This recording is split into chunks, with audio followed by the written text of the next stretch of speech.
It's me. I'm I'm I'm very tired, and I'm trying desperately to get to sleep, and I can't seem to get myself sleepy. I don't think I can concentrate enough to do a video.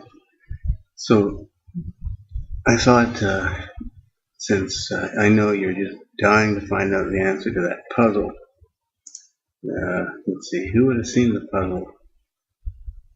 Two people. Okay, for those two who saw the puzzle, well, you might have figured it out already. But anyway, I gotta do something. I have this other video I started on before. I'm not gonna use it. This is just a song. I was gonna make a video. Oh yeah. Just as I was making. I have some friends on Facebook, and one of them got to see that song, the one that I I clicked that button and immediately became available. So I said, okay, I'll send a note. I'll send up another song. Same thing happened again. It wasn't this song. It was Silver Stallion. Meanwhile, back in Silver Stallion land, my music channel, I was trying to find out who. It's a cover song. I was trying to find out who was a cover of. Now, what's this still doing? If this should be gone, it won't be there. Gone. See, I forgot. They should automatically remove them from the list. I deleted all these personal favorite ones because they all got blocked by Warner Brothers. Let's see, Warner Brothers. That's Mickey Mouse and Donald Duck, and what was my favorite one? Anyway, they used to make cartoon shows. Well, now they're busy running around the world, stamping out violations of all of the content that they own. Like J.S. Bach and Beethoven and things like that, which they own. Well, they don't own everything. Sony for instance, owns Leonard Cohen. All of Leonard Cohen's music is owned by Sony, and the way they got to get all that for a song. What a great pun! They got all of it for a song because Leonard Cohen got ripped off by his lawyer or something, and he lost all of his money, everything. I think someone might have reminded him that if he didn't do something about it quickly, he'd be forced to go back to Canada. So somehow he made a deal with Sony, and he just handed over the rights to everything he's done. That was their offer. You just give us all your stuff, and we'll make sure you don't die. Well, it's not just him. There's also his son there, Adam, right? So I suppose he wanted to make sure Adam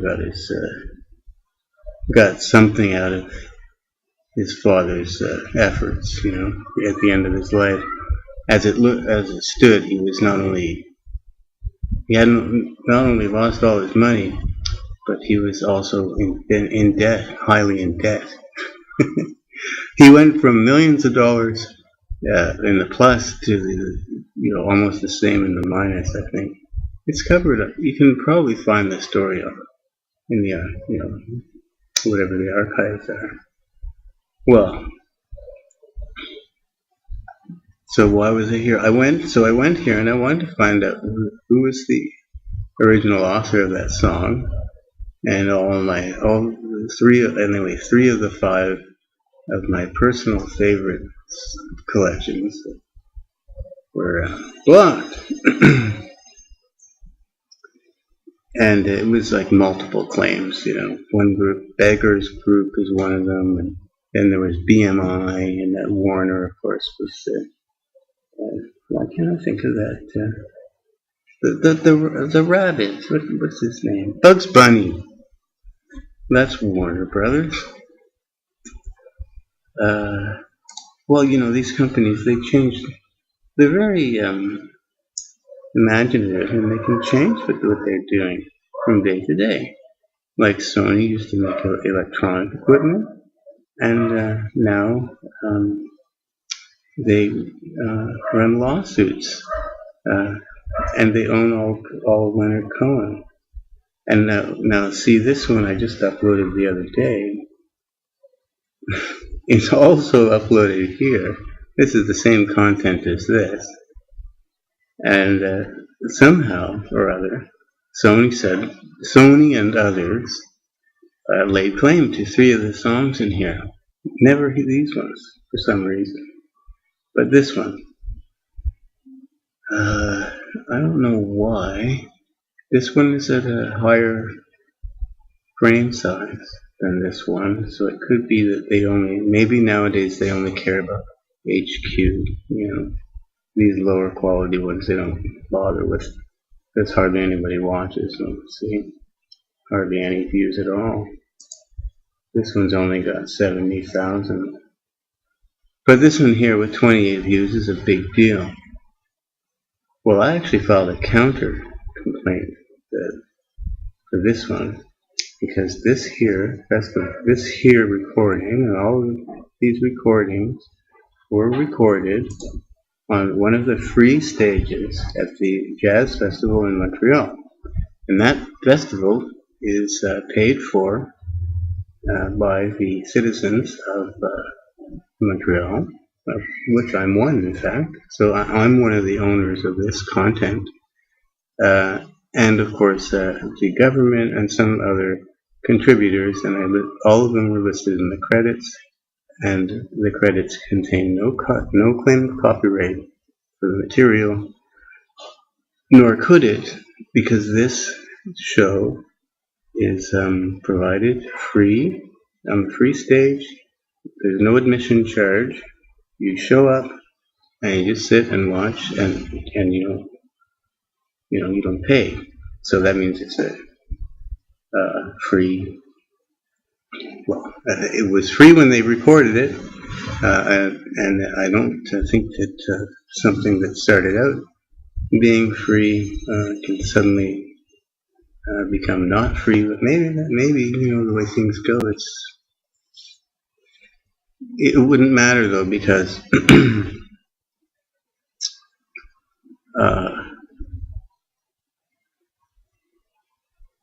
if this concert, if these songs were performed by these artists on the free stage, okay, they would have had to have obtained permission to sing these songs from Sony first of all, right? And there's no profit being made, so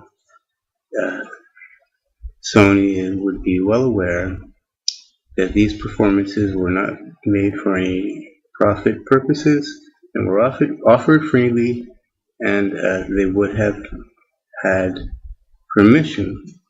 Of course, they might not have filed for proper permission.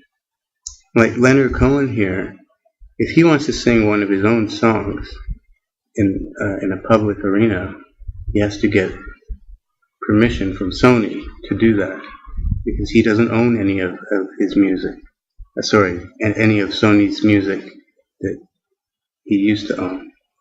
It's all very complicated, but as you can see, music and art and thinking and that sort of stuff is a commodity like any other. It makes perfect sense.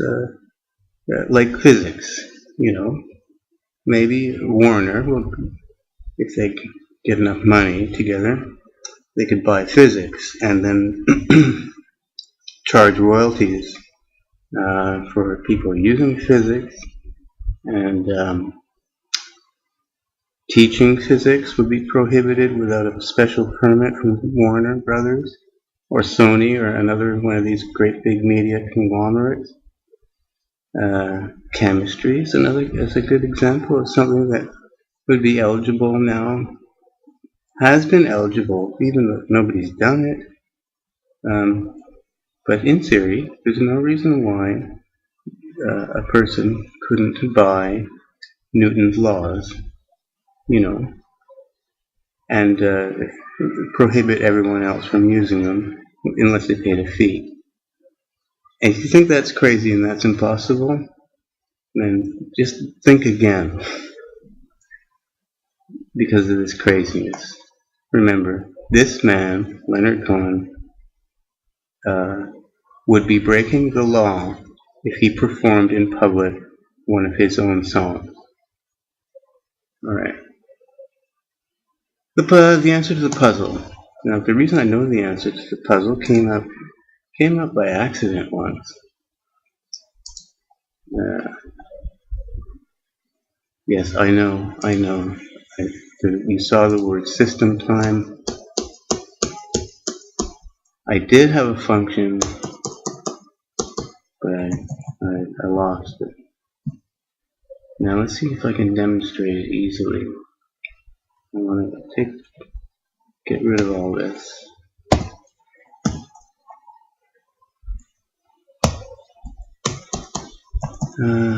Arguments. The thing I was hinting at with the pause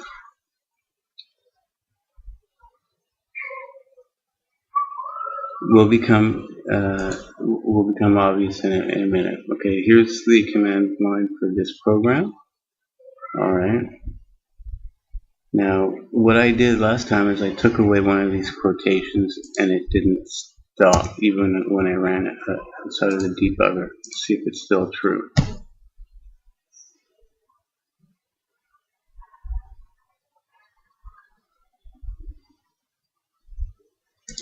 The other thing, by the way, about intellectual property, this idea that some genius came up with, is that since it's just regular old property like a television or something like that, it can be traded on the market as a commodity.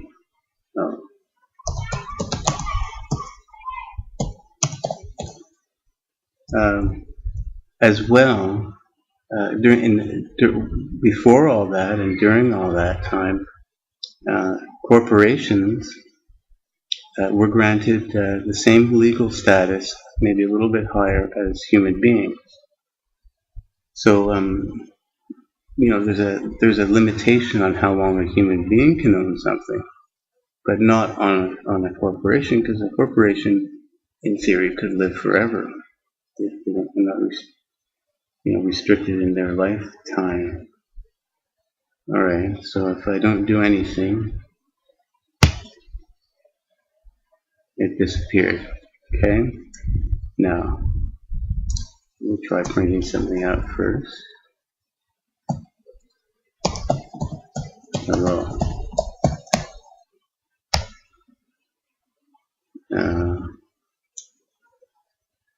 Just so that if we're quick enough, we might see the word hello, and we can see that the program is at least running. Or I could print a bunch of stuff. I think one word would be enough, because what I'm going to do is I'll put a get. I didn't even see it, but okay, I'm going to put a get here. Now, I don't remember if this is how I found it. I hope it becomes obvious.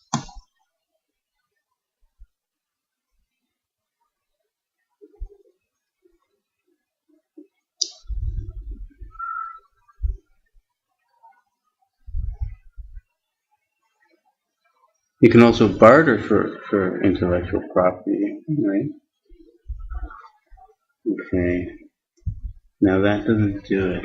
It doesn't show it. Let me think now. What did I do that made it its designs became apparent. I think now.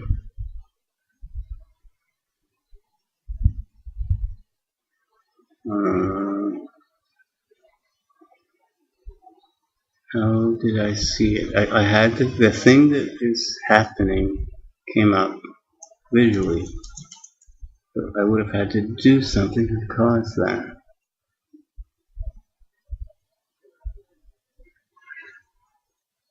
I don't know what the hell's I doing. Okay, I'm trying to imagine that there's the command line, and I know what I know in my head what it looks like. I haven't seen it.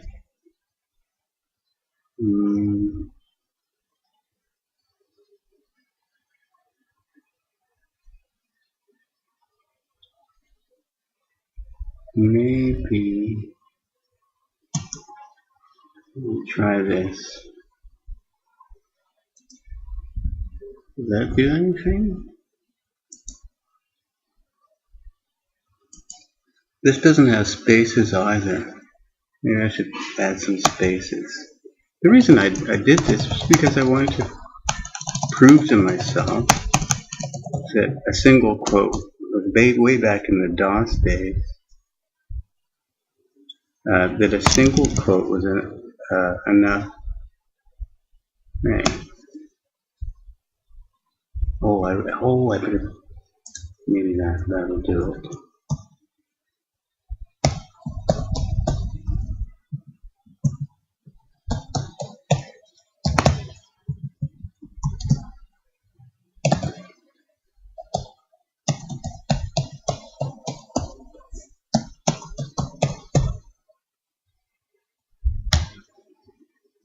Now, since there was only one quote, in theory, that should mean that the whole command line is one argument, right? Because remember we did this exercise in DOS. Well, you don't remember. You might not remember. Ah, there, it worked. Okay, that's how I found it. See? One quote is gone, and then you see this here, and pause, right? Now that's being taken as part of the command line. If the command, there's a batch file, right? And in the batch file, it's program name, right? Parameter stuff, and pause, and then when you press a key, then you know what pause does. It prints out this string until you press a key, right? And in batch files, if you want to put two things on the same line, you can use an AND as a delimiter. Like, what's something that prints something out? Well, I got my rand string.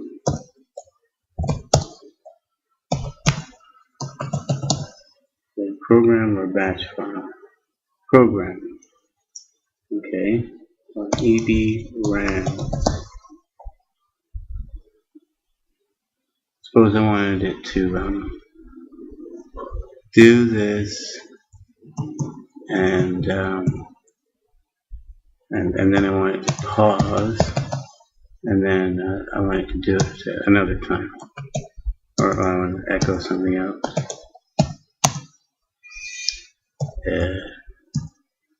That was pretty good. And I want to supply an argument here. I'll call it %1, right?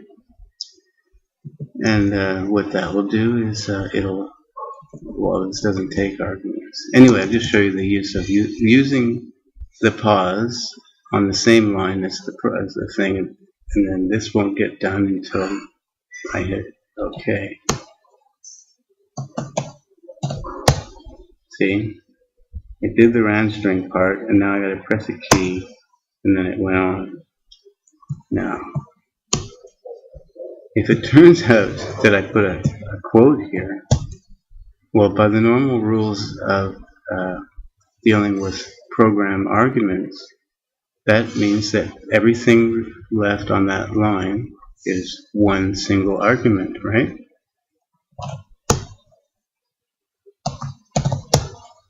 Right? It didn't work properly, but it certainly didn't pause, and it couldn't have paused because pause had become enveloped or a part of the command line, the argument. Whatever batch file that they run, it shouldn't, if it's got an argument part, like a %1 type thing, %* or something, it should do the magic trick. Do that. Remove the surrounding quotes, then put them back, in case there's a mismatch, right? In this case, if I was using a quoted string as input, and there was a mismatch, and there were no quotes here at all, right? Suppose I do it like this. I don't know if it'll use a quote. It's fine. It didn't do anything with the argument, but I could type it in. Now let me try putting a quote here. See? Now it didn't pause. It went immediately to the next line. Where's the pause? I should have printed out the left. Oh, it doesn't do anything. This program doesn't do anything with its arguments, right? So it just printed out its random string. And it never went to the next line, it turns out.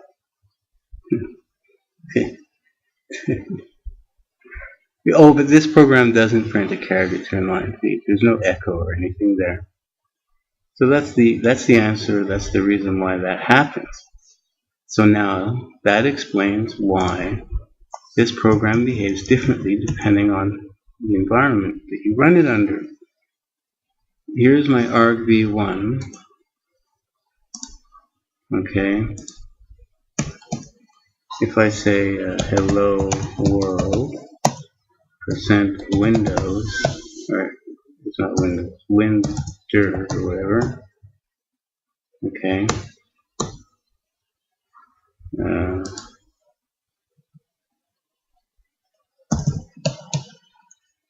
Oops. $4 -1.